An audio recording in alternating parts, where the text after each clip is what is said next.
اے نبی، یہ کتاب جو تم پر نازل ہوئی ہے اس سے تمہیں تنگ دل نہیں ہونا چاہیے۔ یہ نازل اس لیے ہوئی ہے کہ تم اس کے ذریعے سے لوگوں کو ڈر سناؤ، اور یہ ایمان والوں کے لیے نصیحت ہے۔ لوگوں، جو کتاب تم پر تمہارے پروردگار کے ہاں سے نازل ہوئی ہے اس کی پیروی کرو، اور اس کے سوا اور رفیقوں کی پیروی نہ کرو، اور تم کم ہی نصیحت قبول کرتے ہو۔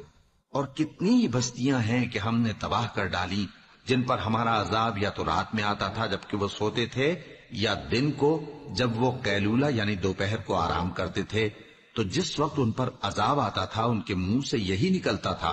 کہ ہائے، ہم اپنے اوپر ظلم کرتے رہے۔ تو جن لوگوں کی طرف پیغمبر بھیجے گئے ہم ان سے بھی پرسش کریں گے اور پیغمبروں سے بھی پوچھیں گے، پھر اپنے علم سے ان کے حالات بیان کریں گے، اور ہم کہیں غائب تو نہیں تھے۔